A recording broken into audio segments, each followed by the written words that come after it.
China is now our fighting ally, or more accurately, we are China's. For China has been fighting our enemy, Japan, for 7 long years. Quoted from Why We Fight, a documentary directed by a U.S. military major named Frank Capra. The American military authorities commissioned the film in 1944.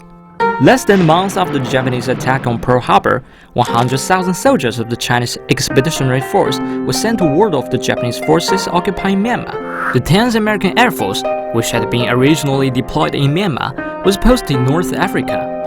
As a result, the US and British forces won the Battle of El Alamein. However, the victory came at the cost of 60,000 soldiers of China's Expeditionary Force. The US soldiers retaliated shortly afterwards by launching the first air attack on Japan in April 1942.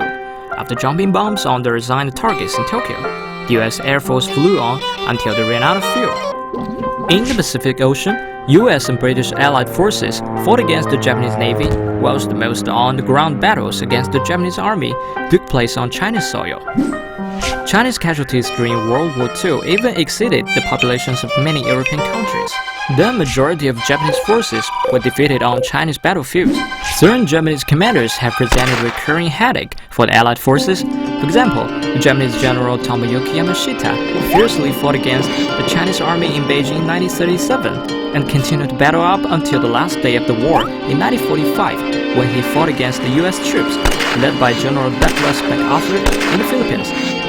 Similarly, Seishiro Izagaki, who had led the establishment of Japanese-sponsored Puppy State in northeastern China, would eventually surrender to the British when fighting in Southeast Asia. Furthermore, Yamamoto Isaraku, who had plotted area bombing attacks of Shanghai and Hangzhou, would eventually go on to mastermind the Pearl Harbor attack.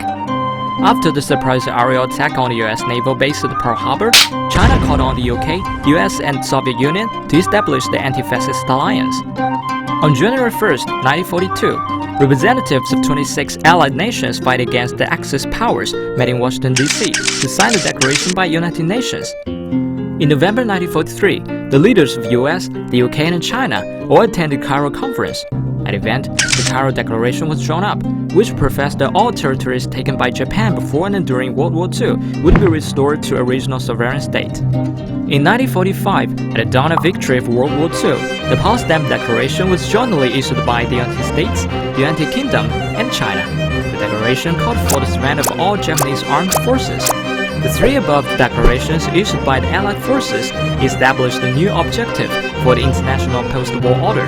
In the next 2 videos, we shall show how China and the United States collaborated with each other to win World War II.